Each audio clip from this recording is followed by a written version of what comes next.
quand nous évoluons avec chaque chapitre et chaque point, nous devons nous rassurer que on comprend et puis on maîtrise.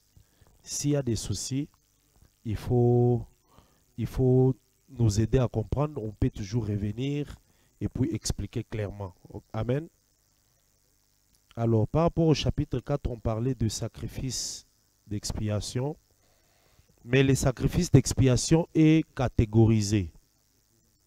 Quand un sacrificateur a péché, on n'expie pas son péché de la même manière qu'un homme du peuple. Lorsque un chef du peuple a péché, son péché aussi n'est pas expié de la même manière que toute l'assemblée.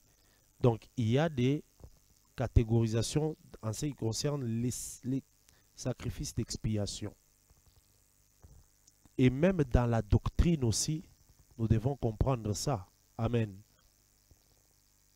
Lorsque un ministre est tombé, et lorsque un frère est tombé, on ne doit pas les amener tous à la sanctification de la même manière. Le ministre, c'est un chef du peuple. D'ailleurs, c'est censé que lui ne doit pas tomber comme le peuple. Amen. C'est pour cela, pour qu'on reconnaisse qu'il est tombé, on a besoin de plusieurs témoins. C'est ce que l'apôtre Paul dit dans Timothée. Ne reçoit pas d'accusation d'un ancien si ce n'est sous la déposition de 2 ou 3 témoins. Donc ça, c'est très important. Donc c'est pour montrer que le chef du peuple a une place élevée par rapport à un membre ou une personne, un homme du peuple simplement. Les sacrificateurs, la même chose. Lisons un tout petit peu là au chapitre 4. Regardez ce que la Bible dit.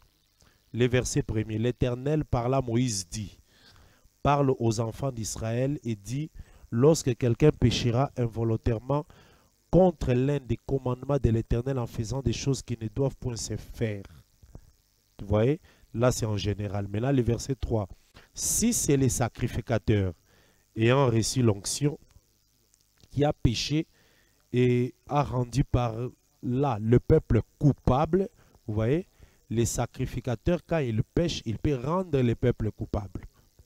C'est pour cela l'apôtre Paul dit, veille sur toi et sur ton enseignement.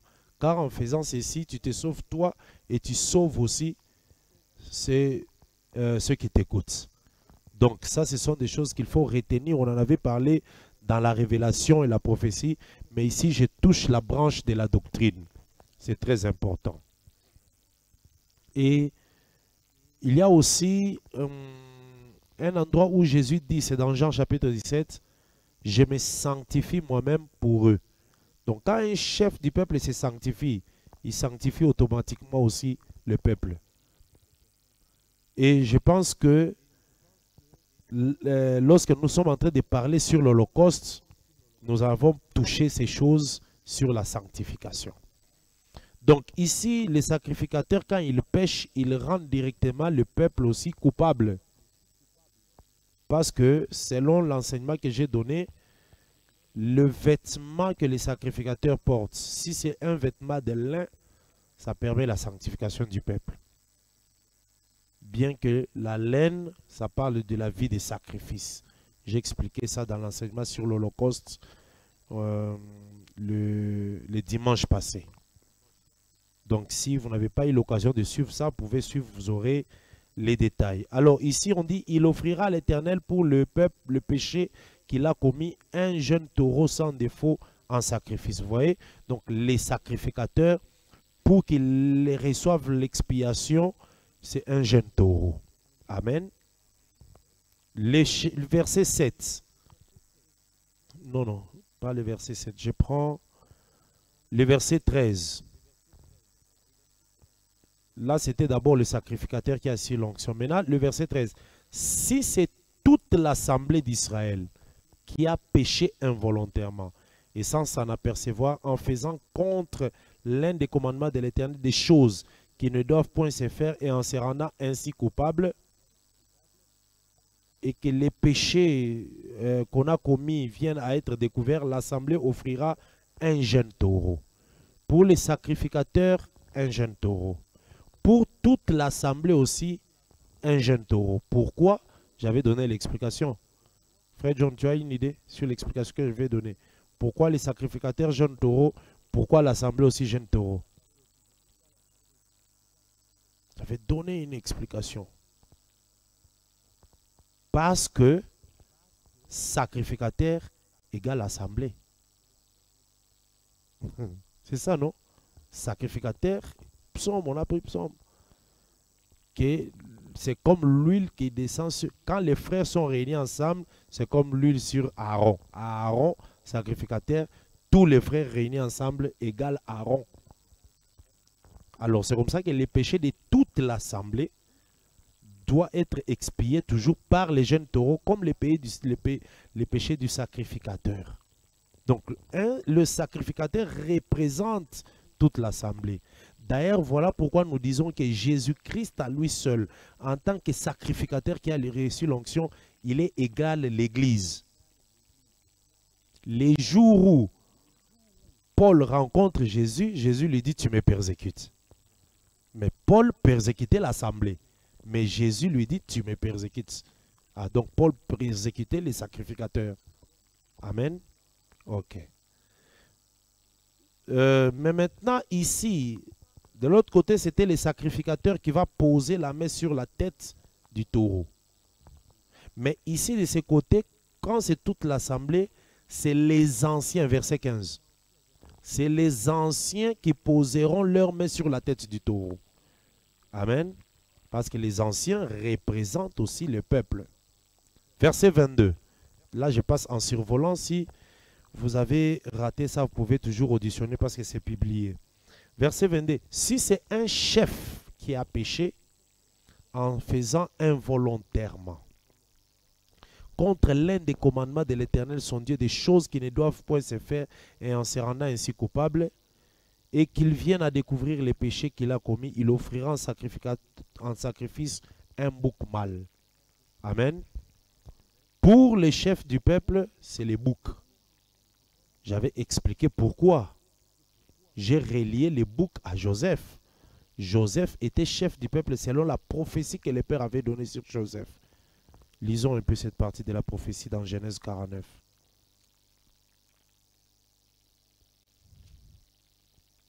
Genèse 49. Verset 22.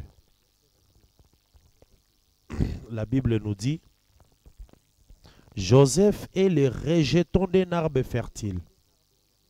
Les rejetons d'un arbre fertile près d'une source. Les branches s'élèvent au-dessus de la muraille. Ils l'ont provoqué et ils ont lancé des traits.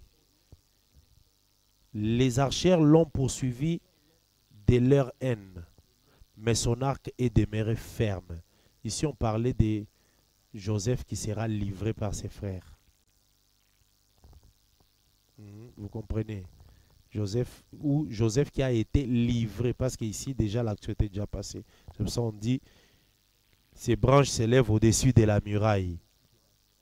Les rejetons d'un arbre fertile près d'une source, les branches s'élèvent au-dessus de la muraille. Ils l'ont provoqué. Ils ont lancé des traits. Donc les frères avaient manifesté la haine contre Joseph. Les archers l'ont poursuivi de leur haine. Mais son arc est demeuré ferme. Quand il est arrivé en Égypte, son arc est demeuré ferme. Il n'a pas fléchi face à toutes les tentations et tout ça. Et ses mains ont été fortifiées par les mains du Tout-Puissant de Jacob.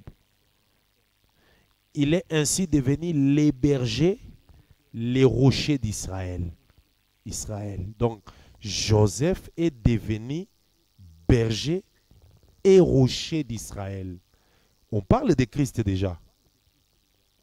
Ses frères israélites vont le rejeter, le crucifier, mais après ça, il redeviendra les chefs, les bergers. Amen. Il deviendra les bergers. Voilà pourquoi lorsque on arrive dans Exode 28, on commence à fabriquer les vêtements du souverain sacrificateur. On prend tous les 12 fils, on les place sur le pectoral du jugement. Les 12 pierres, chaque pierre avec le nom. Et quand on regarde depuis la première paire qui était Ruben jusqu'à Benjamin, qui est le dernier avant Benjamin, la pierre c'est l'onyx, qui est Joseph. Mais Joseph n'est pas seulement sur la poitrine, il va aussi sur l'épaule. Donc, sur l'épaule, vous voyez aussi les deux pierres d'onyx. Et attention maintenant, sur les deux pierres d'onyx, on prend sur une pierre, on met les noms de 6, et sur l'autre, on met les noms de 6. Donc, il est devenu vraiment le chef du peuple. Donc, quand les chefs du peuple tombent, directement c'est le bouc. Parce que Joseph, dans le sacrifice, il a été identifié par le bouc. On l'a pris, on a trempé son vêtement dans le sang du bouc. Amen. Et la Bible nous dit que, là c'est dans Proverbe 26, que le bouc c'est pour payer les champs. Voilà. On a l'habitude de chanter ça tous les jours ici. Donc, heureusement, comme Joseph Bouc, on le prend, sa vente ou sa trahison a permis qu'on achète les champs des Goshen en Égypte pour le peuple. Donc, c'était un bouc, mais qui a permis qu'on ait les champs en Égypte. Donc, ici, j'ai dit que le chef, c'est le bouc, parce que le bouc parle du chef. Allons encore même plus loin, dans Daniel chapitre 8. Vous voyez le bouc et les béliers. Les deux là représentaient les rois des empires. Donc le bouc aussi, c'est tout un chef, c'est tout un roi. Amen. Ok. Verset 27. Je pense que c'est bon, hein? C'est bon, nous évoluons. Le verset 27. Si c'est quelqu'un du peuple qui a péché, je ne descends pas dans les détails parce que les détails sont pareils. Quand c'est le sacrificateur, il met la main sur les jeunes taureaux. Si c'est l'assemblée qui a péché, les anciens mettent la main. Donc, ce sont des détails qu'on a déjà expliqués et nous évoluons. Amen. Si c'est quelqu'un du peuple qui a péché involontairement, en faisant contre l'un des commandements de l'Éternel des choses qui ne doivent point se faire, et en se rendant ainsi coupable, et qu'il vienne à découvrir le péché qu'il a commis, il offrira en sacrifice une chèvre, une femelle sans défaut. Attention. Pour le sacrificateur, et pour l'assemblée, et pour les chefs du peuple, ce sont des animaux mâles. Mais quand on arrive au niveau du peuple, on dit quelqu'un du peuple. Or, dans le peuple, il y a et les femmes et les hommes. Voilà pourquoi il y aura des types d'animaux qu'on doit sacrifier. Lisons. Verset 28. Et qu'il vienne à découvrir les péchés qu'il a commis, il offrira en sacrifice une chèvre, une femelle sans défaut pour les péchés qu'il a commis. Il posera ainsi de suite. Verset 32. S'il offre un agneau en sacrifice, il offrira une femelle sans défaut. Donc pour le peuple, soit chèvre, soit agneau. Mais agneau, femelle. Amen. Ça manifeste aussi la faiblesse du peuple. Voilà pourquoi on prend des animaux femelles. Ça manifeste la faiblesse du peuple. Amen. Mais toutes ces choses parlent aussi de Christ. Parce que Christ aussi comme sacrificateur, Christ comme toute l'assemblée, Christ comme chef du peuple, Christ comme l'homme du peuple aussi. Parce que Christ aussi c'est un homme du peuple. L'Éternel suscitera du milieu de vous un frère. Il est aussi quelqu'un du peuple. Amen. Et Christ est porteur des péchés. En tant que tout ça, il est aussi porteur du péché. Parce qu'il avait porté les péchés du peuple. Amen. Ok. Donc voilà la pensée sur le sacrifice d'expiation. Mais ce sacrifice d'expiation, attention, il est différent du sacrifice d'expiation qu'on fait les jours de la fête d'expiation. Ça, il faut bien maîtriser parce que nous, notre évangile, c'est la précision dans les choses. Le sacrifice d'expiation du jour de la fête d'expiation, c'est fait une fois l'année seulement. Ça, nous connaissons, nous avons bien maîtrisé. C'est le 40e, le 10e jour du 7e mois. Les sacrificateurs entrent une fois avec le sang du bouc jusque dans le lieu très saint. Là, c'est une fois l'an. Mais ça, ce sont les sacrifices d'expiation de tous les jours. Je ne sais pas si nous nous comprenons. Chaque jour, quand quelqu'un pêche, il amène ces choses. Quand c'est un sacrificateur, il amène ces choses. Et puis retenez que les sacrificateurs aussi étaient sujets de faiblesse. Lisons Hébreux.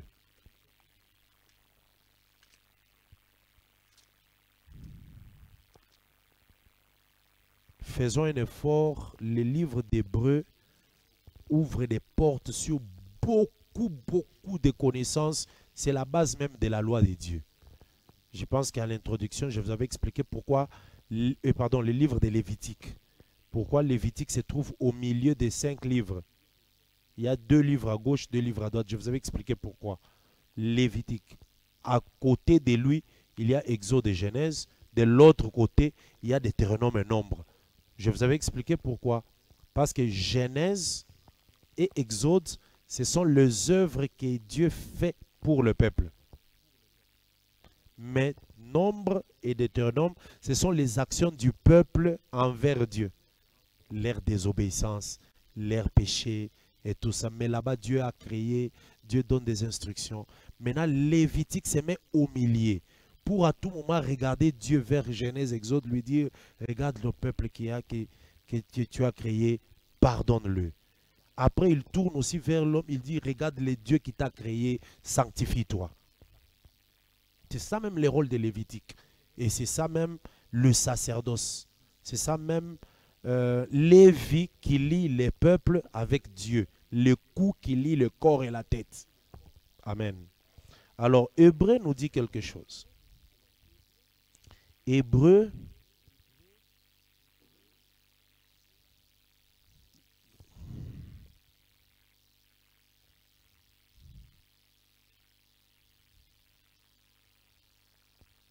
chapitre 5.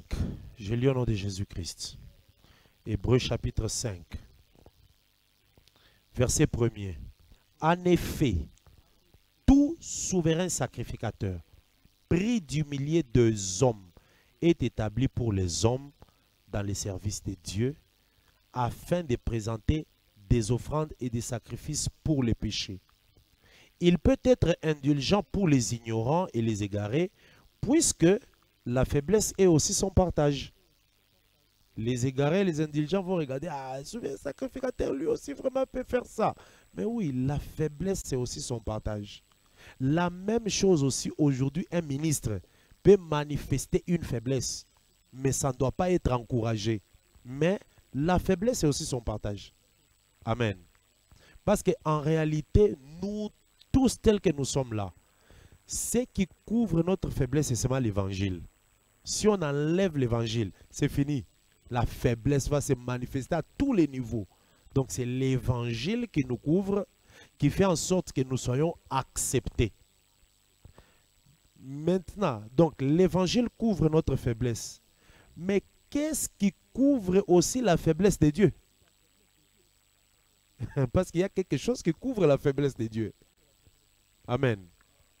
C'est le fait que Dieu est descendu. En descendant, ça a couvert sa faiblesse.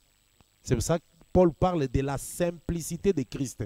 Si tu lis dans 2 Corinthiens, la simplicité de Christ. Donc voilà une pensée qu'on devait ajouter ici. Donc les sacrificateurs aussi est sujet de faiblesse. Amen. Ok. Allons-y alors dans...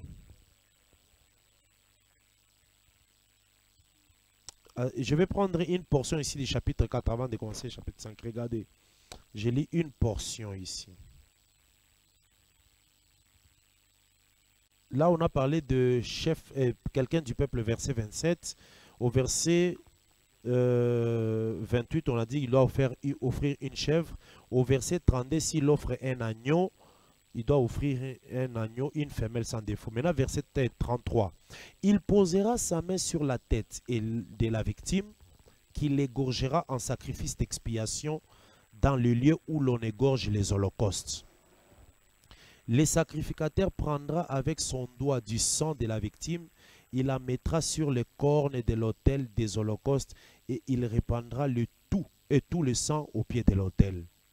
Le sacrificateur ôtera toute la graisse, comme on ôte la graisse de l'agneau dans le sacrifice d'action de grâce. Il la brûlera sur l'autel comme un sacrifice consumé par le feu devant l'Éternel. C'est ainsi que le sacrificateur fera pour cet homme l'expiation du péché qu'il a commis et il lui sera pardonné. Amen. Donc ici, je voulais dire que dans la doctrine, la fête d'expiation annuelle, ça parle de l'œuvre de la croix que Christ avait déjà faite pour le pardon. Maintenant, les expiations de tous les jours dans la doctrine parlent de la repentance que les enfants de Dieu peuvent faire tous les jours. Quand tu as tombé, tu as commis une erreur, la repentance là, ça apporte aussi l'expiation. Mais la véritable expiation vient de ce qui a été fait par Christ. Voilà la différence entre la fête d'expiation et les sacrifices d'expiation de tous les jours. Amen. Là, c'est dans la doctrine.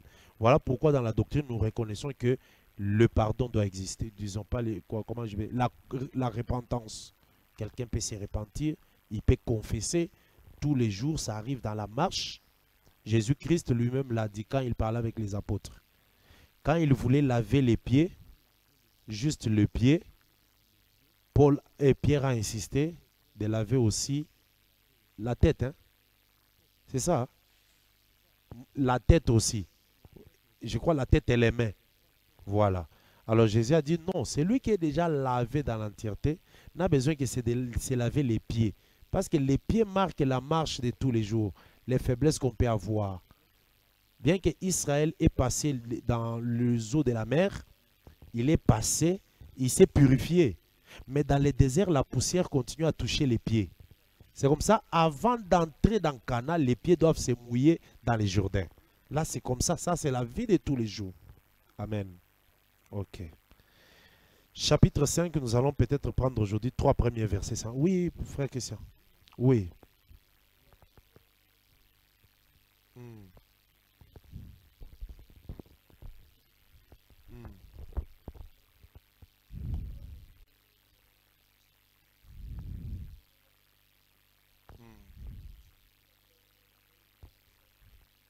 Le sang, jusque dans le lieu très saint. Hmm.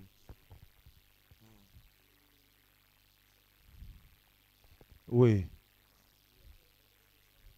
Non, non. Là, il n'entrait pas. Là, ça s'arrêtait. Si vous lisez à chaque étape, vous allez voir qu'on prendra le sang.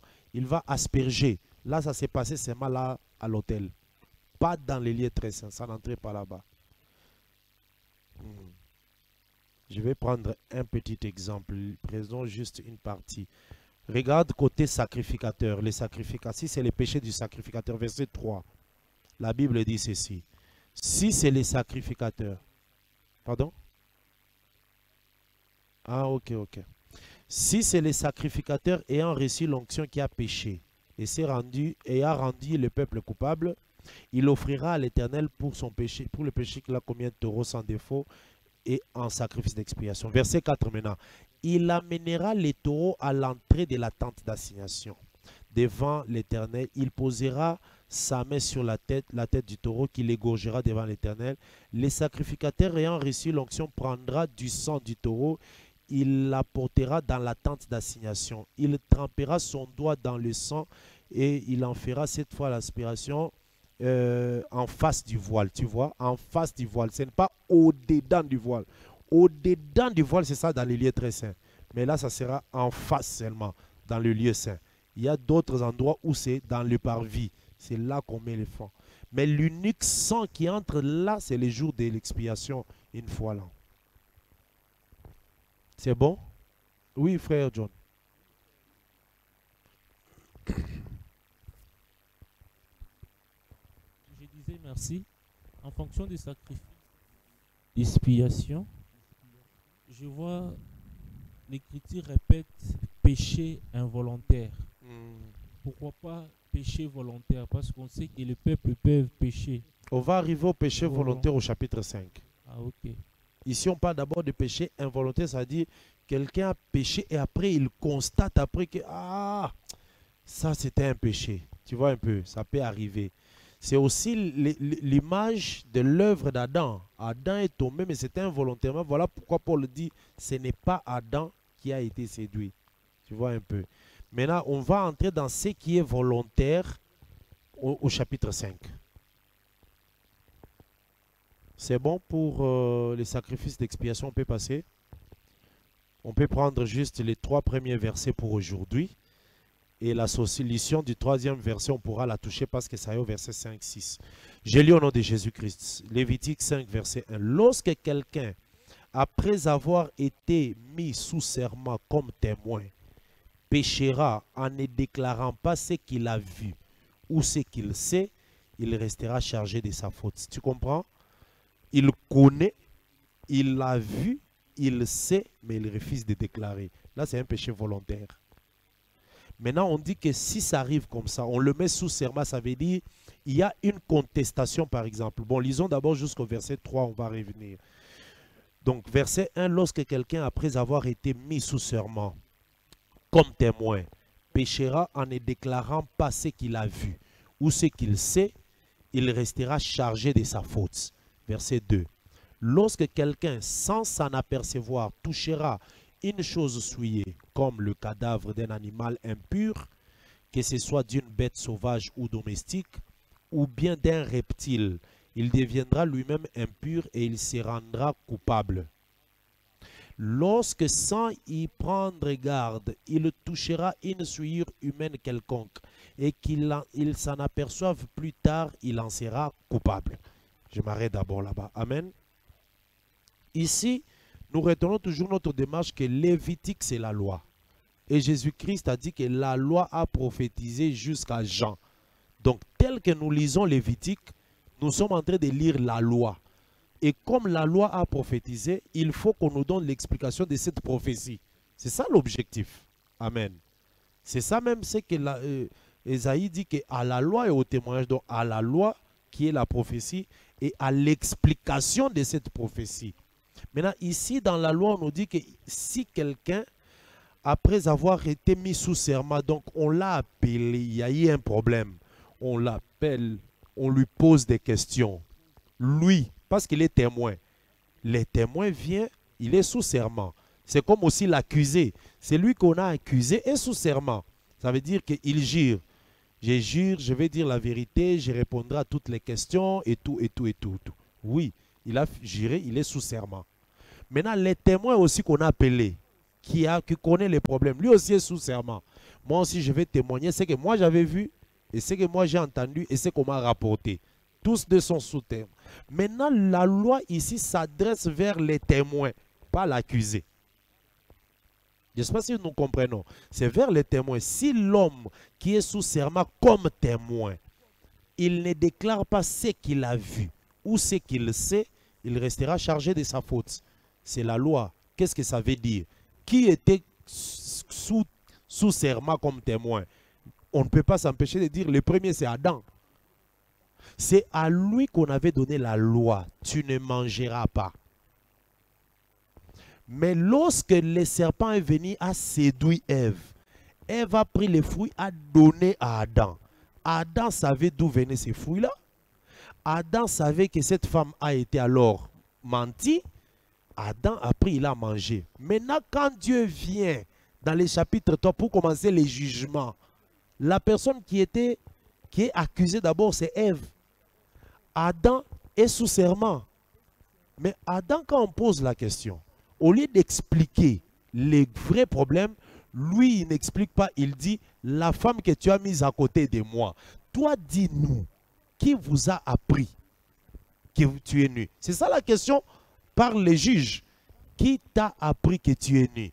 Non, c'est la femme que tu as mise à côté de moi. C'est un témoin sous serment, mais qui ne dit pas ce qu'il a vu.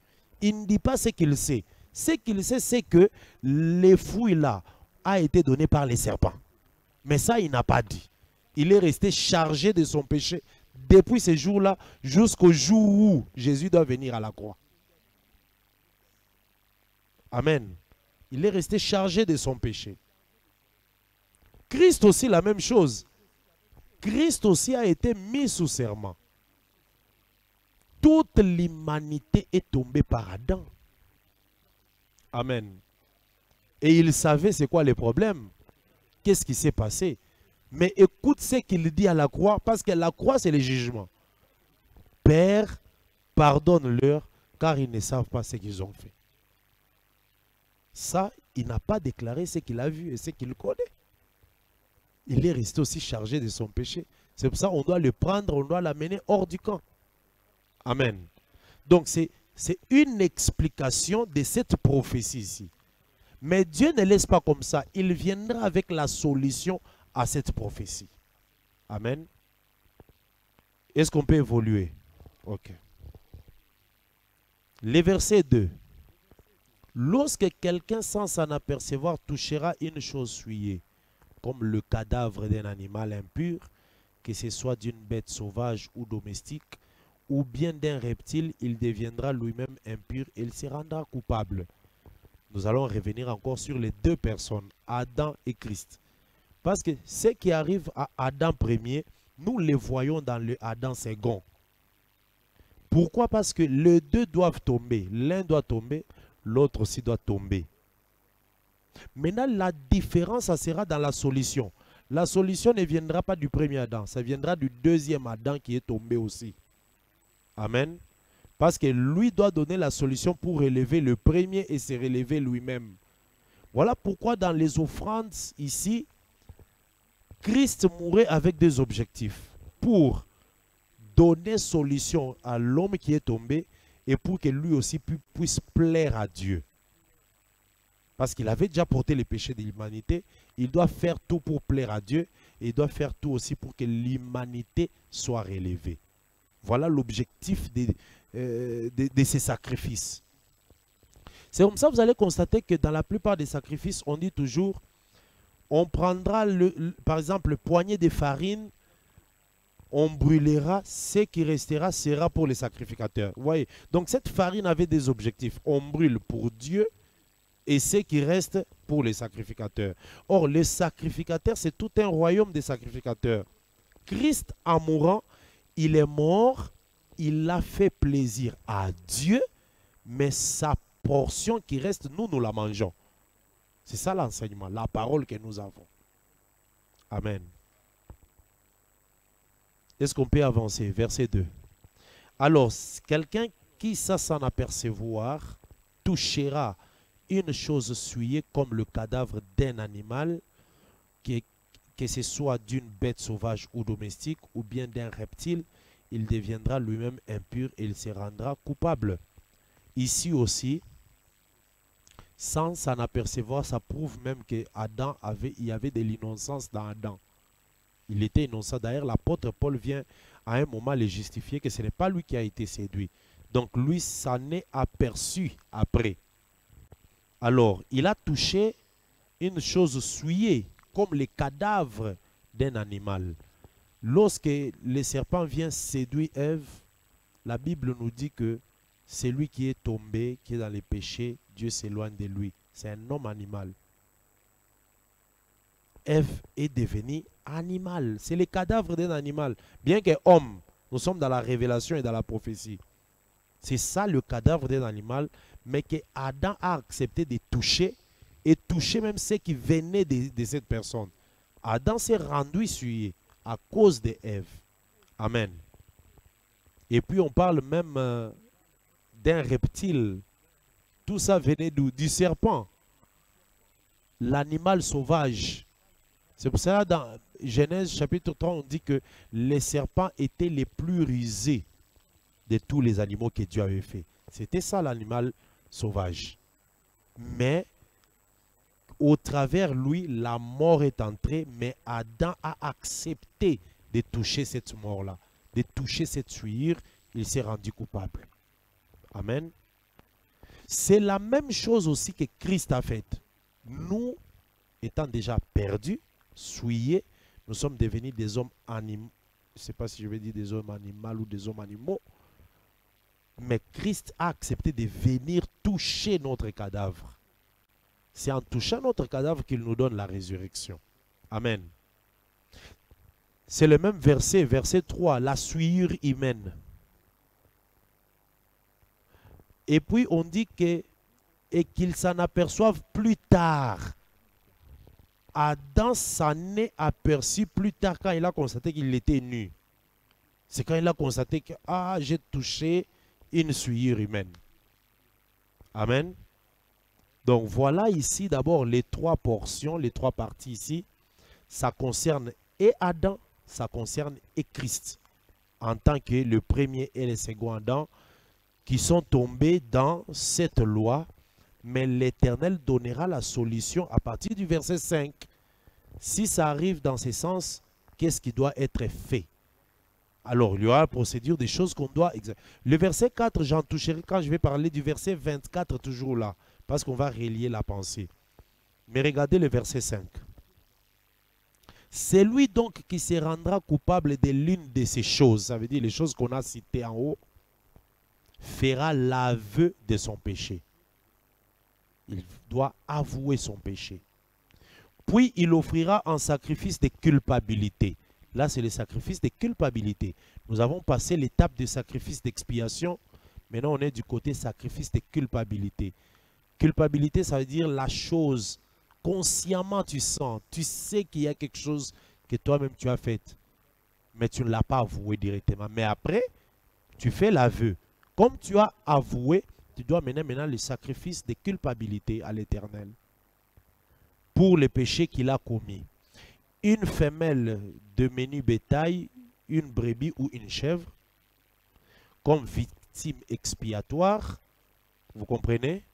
Or, victime expiatoire, c'est le sacrifice d'expiation. Donc, vous allez comprendre qu'ici que les lois, donc, ce qu'on est déjà passé, comment je peux expliquer ça? Les chapitres que nous avons déjà dépassés, nous les comprenons dans les chapitres suivants parce que les résolutions sont celles qui sont avant. On va parler de... Il va apporter un animal pour l'Holocauste. L'Holocauste, on l'a déjà vu dans le chapitre 1. Il apportera tel animal pour l'expiation. L'expiation, on l'a vu dans le chapitre 4. Donc, si tu veux comprendre des choses, tu vas te référer au chapitre comment est-ce que ça se faisait. Amen.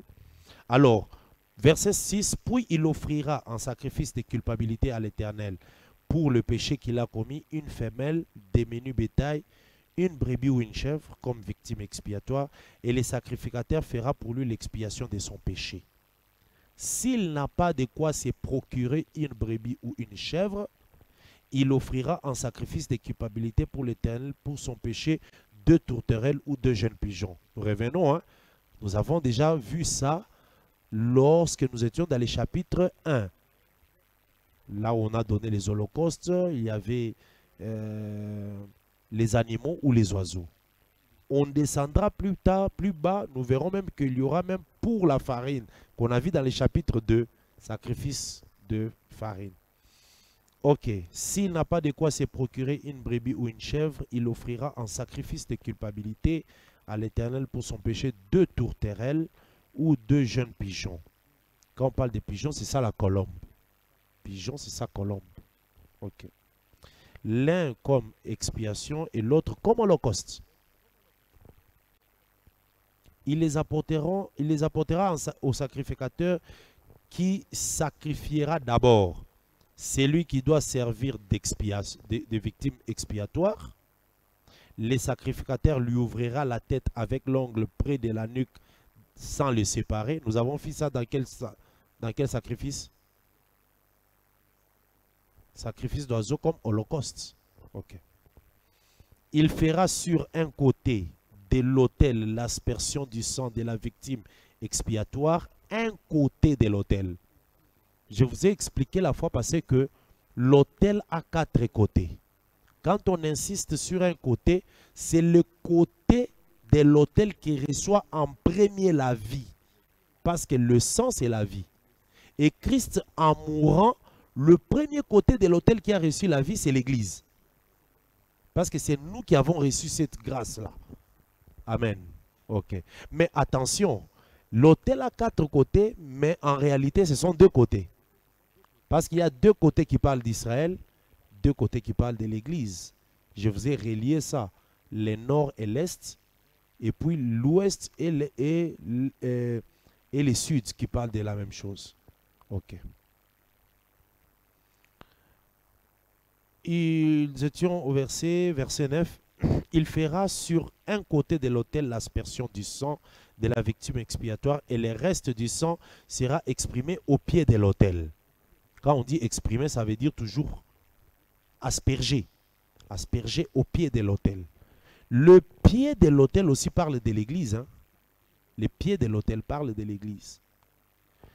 Il y a aussi, ça je vais expliquer calmement quand on va arriver dans le chapitre 17. Il y a l'âme qu'on dépose sur l'autel et il y a les âmes qui sont sous l'autel. Nous voyons ça dans l'Apocalypse, les âmes sous l'autel. Mais l'âme qu'on dépose sur l'autel a le rôle d'expier les péchés pour que les âmes maintenant soient sous l'autel. Amen. Ok. Tout ce qui est posé sur l'autel aussi parle de l'Église, mais ce qui est sous l'autel parle d'Israël. Parce que ce qui est sous l'autel demande vengeance. Ça réclame la vengeance. Or, nous, l'Église, on ne réclame jamais vengeance. Étienne, quand on était en train de le lapider, il n'a jamais réclamé vengeance. Mais Israël réclame vengeance. C'est ça la position de l'autel. Or, l'autel, en réalité, c'est aussi l'évangile. C'est aussi la parole de Dieu. Alors, il y a des étapes dans cet autel-là. Il y a ceux qui sont consumés, qui descendent sous. Sous l'autel, c'est là où il y a le feu. Ça veut dire que c'est un peuple qui reste dans l'amour de Dieu, que Dieu conserve. Malgré tout ce qui se passe actuellement, mais le peuple-là est dans l'amour de Dieu. C'est Cantique des Cantiques qui nous dit « L'amour est fort comme la mort. » Amen. Comme les eaux qu'on ne peut submerger. Ok. Il fera sur un côté de l'autel l'aspersion du sang de la victime expiatoire et le reste du sang sera exprimé au pied de l'autel. C'est un sacrifice d'expiation. Amen. Donc, dès que c'est lui qui a commis ces choses-là qu'on a citées au verset 1, 2 et 3, se rend compte du péché, il doit directement apporter ces choses, soit chèvre, soit brebis, s'il n'a pas de quoi apporter ces choses, pigeon ou tourterelle, pour qu'il puisse obtenir les pardons. Et ce qu'on est en train de faire comme cérémonie, c'est pour apporter les pardons. Maintenant, ce qu'on explique du verset 6 là jusqu'au verset 9, on parle de la mort de Christ. C'est ça. Parce que tout ce que Adam a fait, pour le relever, il fallait que Christ meure. Christ est mort comme brebis, il est mort comme chèvre. Nous connaissons que lors de la sortie en Égypte, Moïse avait dit, vous prenez soit chèvreau, soit agneau. Mais il est mort aussi comme oiseau. Amen. Parce que l'oiseau, c'est un corps céleste. Et Christ est mort comme oiseau parce qu'après sa mort, il retourne vers le ciel. C'est ça la tourterelle ou le pigeon. Après sa mort, il retourne vers le ciel. Nous aussi, peuple de l'Église, nous avons cette nature céleste. Après notre marche sur la terre, nous retournerons au ciel. C'est pour ça qu'on nous appelle des oiseaux du ciel, mais qui doivent s'envoler au 5e jour. Amen.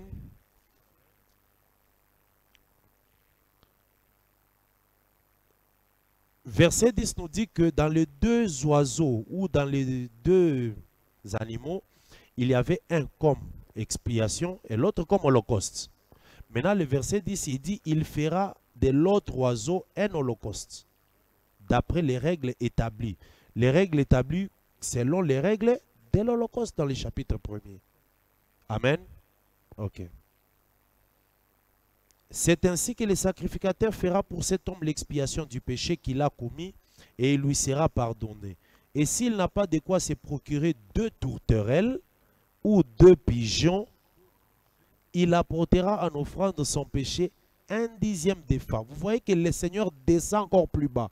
Il donne la possibilité de trouver la farine comme offrande pour obtenir le péché dans les sacrifices de culpabilité. 1/10 d'épha de farine, de fleurs de farine comme offrande d'expiation et il ne mettra point d'huile dessus. Ça, attention, c'est très important.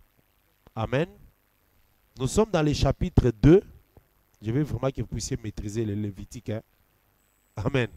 Il faut maîtriser le Lévitique avec Bible ou pas. C'est très important.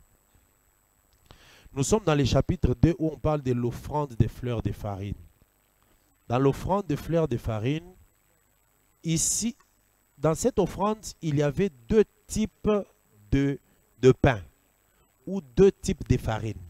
La farine qu'on va utiliser pour faire la galette ou la farine qu'on va utiliser pour faire le gâteau. Et le gâteau, il était toujours pétri d'huile. Ça, vous devez retenir. Mais la galette, pardon, qu'est-ce que j'ai dit? Oui, les gâteaux toujours pétris d'huile, mais la galette était toujours arrosée d'huile. Mais attention, dans l'offrande des culpabilités, on prend cette fleur de farine, mais lorsqu'on en fait le pain, on ne va pas mettre l'huile dessus. Je vais expliquer pourquoi. C'est pour cela qu'on insiste ici. Relisons le verset 11. S'il n'a pas de quoi se procurer 2 tourterelles ou 2 jeunes pigeons, il apportera en offrande son péché, et pour son péché, 1/10 de farine, de fleur de farine, comme une offrande d'expiation. Il ne mettra point d'huile dessus, il n'y ajoutera point d'encens, car c'est une offrande d'expiation. Amen. Nous savons que dans l'offrande de farine pour le pain, on met toujours l'huile, soit on a pétri, soit on arrose, et puis on y met l'encens. Si nous rentrons dans le chapitre 2. Mais ici, là-bas, ce qu'on faisait, c'était l'offrande d'action de grâce. Si vous lisez bien, c'était pour l'action de grâce qu'on amenait ce pain-là. Mais ici, dans l'offrande de culpabilité, pas d'huile, pas d'encens. Pourquoi? C'est parce que ça doit faire l'expiation. Comme ça doit faire l'expiation, ça doit être dépourvu d'huile. Or, l'huile, c'est l'onction, c'est la force, c'est la puissance. On enlève ça. L'encens, c'est même le témoignage. L'encens. Bien que ça prend aussi la portion de la prière, parce que l'encens et l'huile parlent aussi de la force. On enlève aussi ça. Et c'est un pain qu'on offre sans huile, sans encens. C'est ça Christ lui-même. Christ ne pouvait pas mourir comme un pain arrosé d'huile. Vous voyez, ici on a bien dit qu'on ne mettra pas l'huile dessus. On n'a pas dit qu'on ne va pas pétrir. Non. Christ a l'esprit depuis l'éternité. C'est ça, pétri d'huile. Mais lorsqu'il meurt à la croix, il meurt sans esprit. Voilà pourquoi l'esprit sort. J'ai remis de mon esprit. Donc l'esprit doit partir. Il reste sans huile. Pourquoi? À cause du péché qu'il doit expier. Mais pour l'action de grâce, là on met l'huile, on met aussi l'encens. Amen. Ces choses, quand on descend avec dans la doctrine, la personne qui est tombée, qui a péché, même s'il est baptisé du Saint-Esprit, nous ne tenons pas compte de ça. Il s'assoit. C'est ça l'huile d'abord qu'on met de côté. Nous connaissons, il a la grâce. Il a la grâce. Il est baptisé du Saint-Esprit. Mais comme il a péché, qu'il avanda. Nous considérons d'abord que l'huile là est de côté. C'est ça la doctrine. Amen. Vous qui dirigez des assemblées ou qui dirigerez des assemblées, mettez ça en tête. Lévitique là, c'est toute la vie de la doctrine. Chantre, il chante très bien. Il a l'onction. Quand il chante, les gens tombent. Mais comme on est dans un problème d'expiation, l'onction là, nous considérons ça d'abord de côté. On ne rejette pas ça, mais qu'il soit d'abord de côté. L'encens, de côté.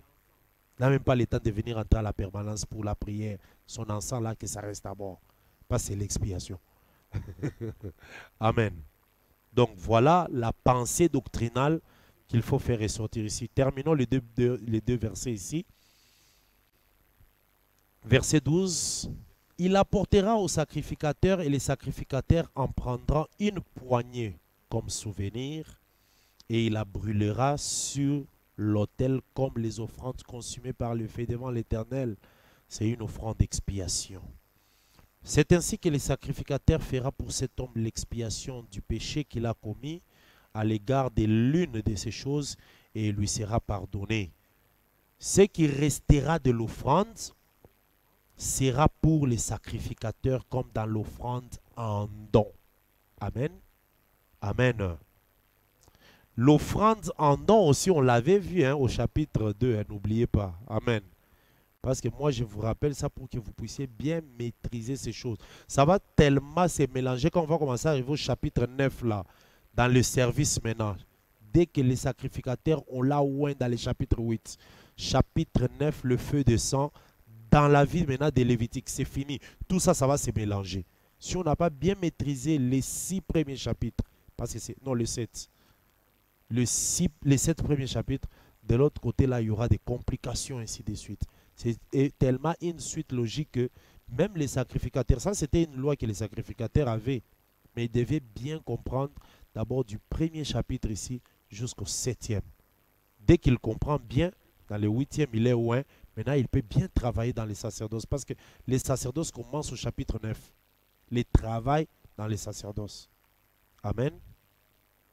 Voilà. Donc ici, c'est la pensée que nous avions prise par rapport au péché qui se trouve au verset 1, 2 et 3. Et comment est-ce qu'on doit être pardonné de ces péchés-là. Un dixième des fa de fleur de farine, c'est quoi? Un dixième des fa de fleur de farine. Les fa. Un dixième, c'est quoi? C'est l'homère. C'est pas ça.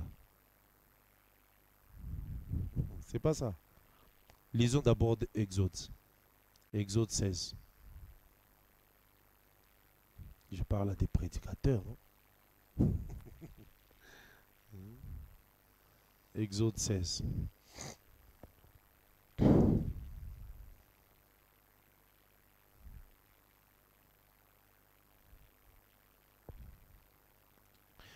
Lisons le verset 32. Qui peut lire le verset 32? Quelqu'un peut lire à haute voix. Donnez le micro. Donnez, même frère Junior. Frère Junior, lis-nous Exode 16, verset 32 à 36.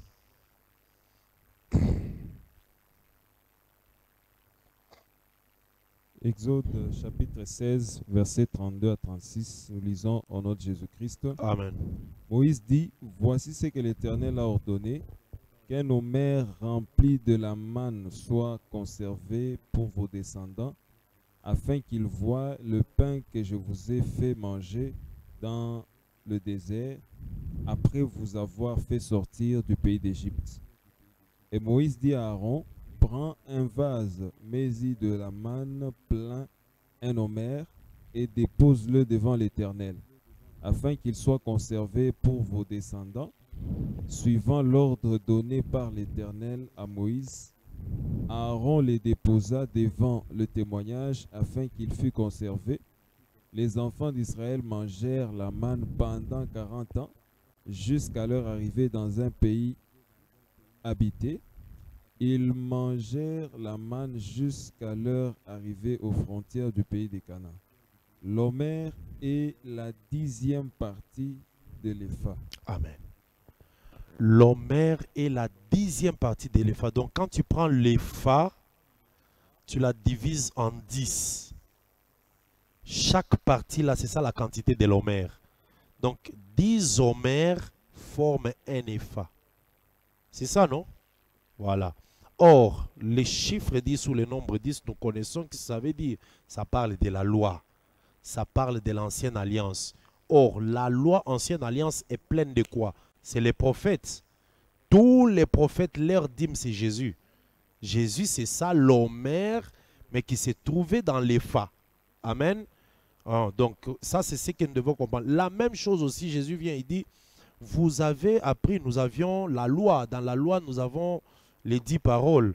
Mais les 10 paroles-là, quand on les met ensemble, ça ne doit faire que une loi, l'amour. C'est ce que Jésus a dit, non? Comment il a formulé la phrase? Il a dit, toute la loi est résumée dans cette parole. Vous voyez, quelle est la parole?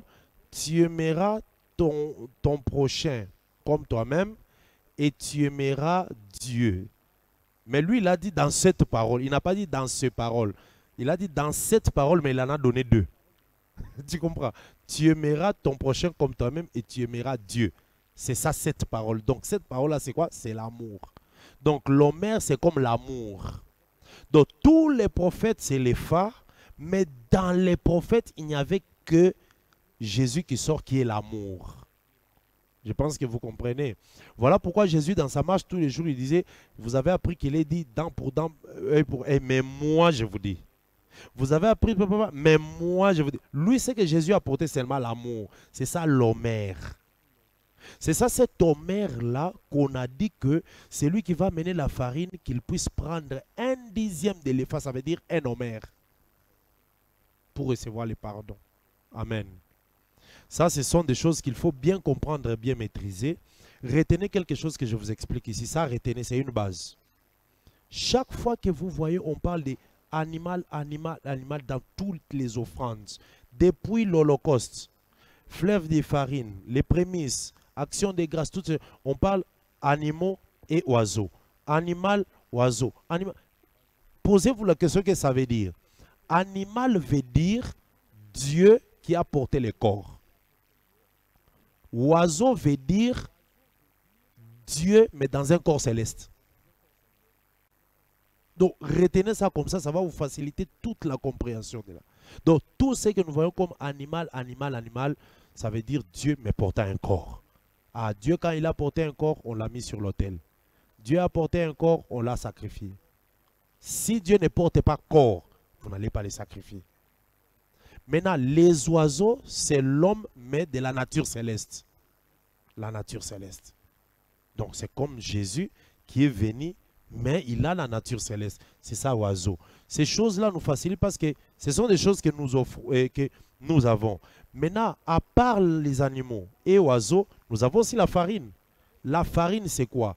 La farine, c'est la nature de Dieu, mais qui doit être consommée. Amen. Voilà. Donc, c'est un peu comme ça qu'on doit comprendre les choses dans ces offrandes. Donc, nous avons pris aujourd'hui juste les chapitres 5, première portion du premier verset au 13e, mais on n'a pas touché les 4e. Je sais pourquoi. On va relier les 4e dans la deuxième partie qui viendra du verset 14 au verset 26. Que le Seigneur vous bénisse pour aujourd'hui. Amen. Est-ce qu'il y a quelques questions, inquiétudes? On va y répondre rapidement. Oui, frère Junior.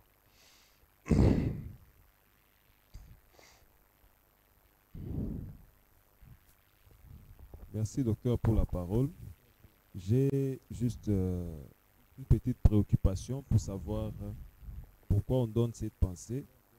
Dans Lévitique chapitre 5, ici au verset 2, on dit « Lorsque quelqu'un sans s'en apercevoir touchera une chose souillée, comme le cadavre d'un animal impur. » J'aimerais savoir si c'est l'animal impur qui suit.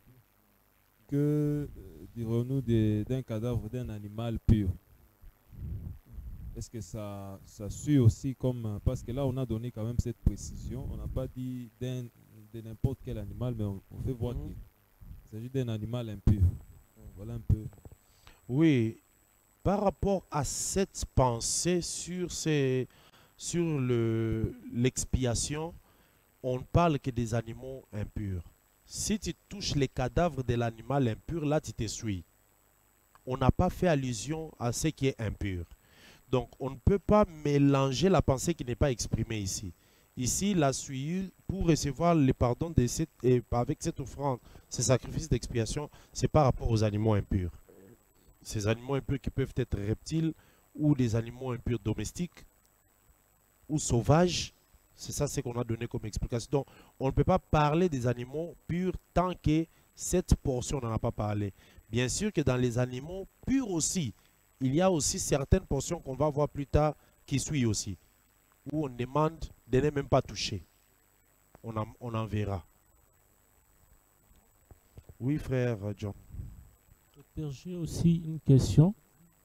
Lorsqu'on lit Lévitique 4, on voit comment on a spécifié. Si c'est les chefs du peuple, il y a ça. Si c'est les sacrificateurs, il y a ça. Si c'est un peuple, si c'est les peuples, il y a ça. Mais dans Lévitique 5, on ne voit pas où on a spécifié les catégories. On a pris, c'est comme si on a pris en général. Donc si une personne en général tombait volontairement. Or, nous savons aussi que dans l'église, sur le plan doctrinal, le chef du peuple est différent d'un fidèle simple. Pourquoi pas catégoriser aussi parmi les péchés ici des culpabilités, comme on a spécifié dans Lévitique 4. Oui, Lévitique 4, on a spécifié parce que là-bas, on précise que ce sont des péchés involontaires. Dans le cadre des péchés involontaires, Dieu a voulu faire respecter la pensée comme ça. Mais ici, ce sont des péchés dont la conscience de la personne est touchée. Il sait, tu vois, quand on dit qu'il a touché le cadavre d'un animal impur, après, il s'est rendu compte. Le cadavre d'un animal impur, c'est déjà quelque chose déjà d'interdit par la loi. Mais il s'est rendu compte. Tu vois qu'on ne parle pas seulement de l'involontaire. Ce n'est pas seulement involontaire. Il y a quelque chose d'involontaire là-dedans parce que c'est une loi que la personne connaît. Je ne sais pas si tu comprends. Alors, en tout ce qui concerne les péchés involontaires, Dieu a préféré catégoriser. Et non pour ce qui est volontaire, comme celui qui est mis sous serment, il connaît ce qu'il fait. Là, on n'a pas catégorisé.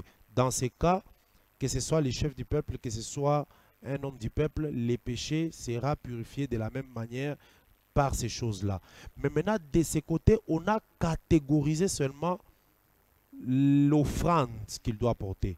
S'il a beaucoup de moyens, il peut amener le brebis ou agneau. S'il en a des moyens moyens, il amène les pigeons. S'il est pauvre, farine. De ce côté, on n'a pas catégorisé pour les gens, mais on a catégorisé par rapport aux avoirs. Je ne sais pas si tu comprends. Notre deuxième question, dans Lévitique 5 ici, au verset 4, on dit lorsque quelqu'un parla à la légère, gire de faire du mal ou du bien. Oui. Donc, cette partie, vous n'avez pas expliqué. C'est ce que j'ai expliqué. J'ai dit que le verset 4, je vais relier au verset 24. J'en ai parlé, non? Oui. Je sais pourquoi j'ai laissé ça, parce que je vais relier ça avec le verset 24, toujours dans les chapitres là, quand on va y arriver. C'est pour ça que j'ai dit, j'ai parlé de ces trois premiers péchés, de 1, 2, 3, et je suis passé vers la solution pour l'expiation du péché. Après, maintenant, nous parlerons du 4 en les reliant avec d'autres. Je sais pourquoi. Parce que ça doit donner une même pensée prophétique. D'accord, là, je vais alors poser la question quand vous allez... D'accord, quand on va y arriver. Ok. Oui, il y a une question derrière là.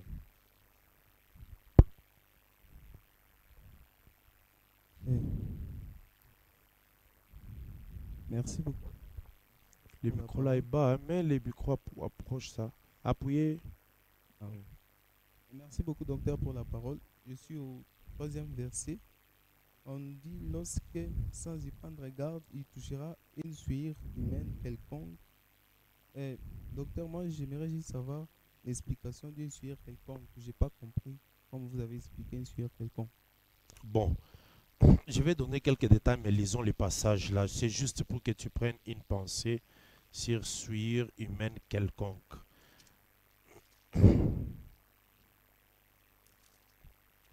Prenons Lévitique 15. Je vais lire seulement pour que tu comprennes. Lévitique chapitre 15. Mais on y arrivera, hein, parce que il y a beaucoup de choses à dire dans Lévitique 15. Je commence juste le verset premier. L'Éternel parla à Moïse et dit, parle aux enfants d'Israël et dis-leur, tout homme qui a une gonorrhée est par là même impur. C'est à cause de la gonorrhée qu'il est impur, que sa chair laisse couler son flux et qu'elle le retienne. Il est impur.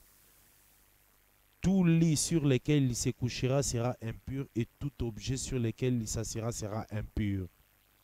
C'est lui qui touchera, tu vois, ici, on parle, je vais expliquer une gonorrhée, donc une maladie qui fait en sorte que le corps de l'homme sécrète des choses. Ça peut être des liquides, ça peut être des pus, des choses comme ça, tu vois. C'est ça des souillures humaines. Mais côté de la femme, quand tu descends, on parle de la femme quand elle est dans ses périodes menstruelles. Elle laisse couler les sangs. Ce sont tout ça, on appelle ça les souillures humaines. Amen. Donc, si tu lis le chapitre 15, ici, on parle de l'impureté de l'homme et de la femme. Je vais prendre encore quelque chose à temps. que je prenne une portion qui va...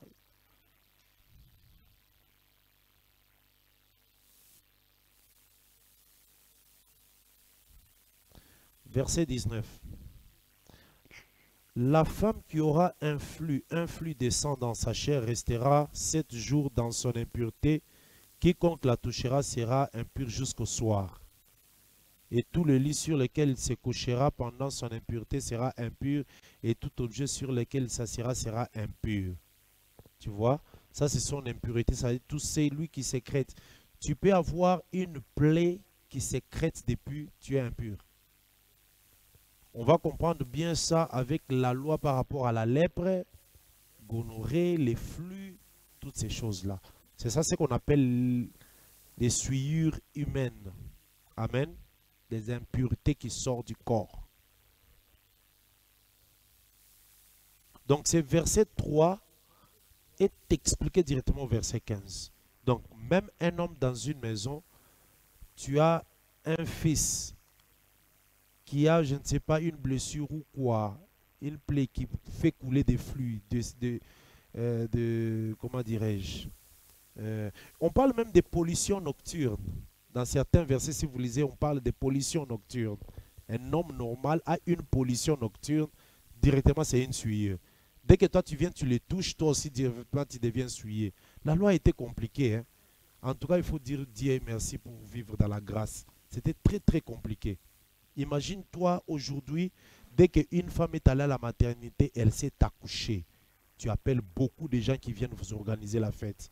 Mais en Israël, ce n'était pas comme ça. La femme, dès qu'elle s'est accouchée, elle devient impure. Elle se cache. Directement, elle devient impure. Et puis, on lui donne des jours et des jours. Si elle a mis au monde une fille. Ah! 2 semaines en train de se purifier de son sang. Et puis, combien? 66 jours avant de venir au temple. Quand tu fais un total, c'est 80. 80 jours. Pour l'homme, total, c'est 40 jours si c'est un enfant mâle. Toutes ces choses-là, ce sont des prophéties. Hein. Voyez la terre, lorsqu'elle a produit Adam, directement elle est devenue impure. Elle est restée pendant longtemps sans aller au temple jusqu'à ce que Christ est venu mourir à la croix. La terre, c'est la femme. Adam, c'est le fils qui est né. Amen. Maintenant, on peut prendre ça, on transphase ça sur Marie. Marie, c'est toute la terre. Amen. Donc, c'est un peu ça quand on parle des souillures humaines. Amen. Ok. Je crois qu'il n'y a pas de questions pour aujourd'hui. Que le Seigneur soit loué. Donc, le mercredi prochain, nous toucherons les versets 14 à 26. Mais en prenant le verset 4 aussi et l'introduire, parce qu'on doit l'expliquer ensemble. Je pense qu'on ne va pas beaucoup traîner sur les chapitres 6. J'ai beaucoup enseigné sur l'Holocauste. Hein. Parce que les chapitres 6, maintenant, c'est la loi. On prend l'Holocauste qu'on avait enseigné au verset 1. On donne sa loi. L'offrande des farines du chapitre et de l'action de grâce chapitre 2, on donne sa loi. C'est important, les lois de toutes ces choses. Si tu lis seulement l'Holocauste, tu t'arrêtes là, tu ne vas pas comprendre d'autres choses. Pour comprendre, il faut aller au chapitre 6, voir la loi de l'Holocauste. Si tu lis seulement l'offrande d'action de grâce, au chapitre 2 ou chapitre 3, tu ne vas pas bien comprendre. Il faut aller maintenant voir la loi. C'est dans la loi qu'on explique que dans cette offrande-là, on prenait l'épaule, on donnait au sacrificateur. Mais ici, on n'a pas expliqué ça.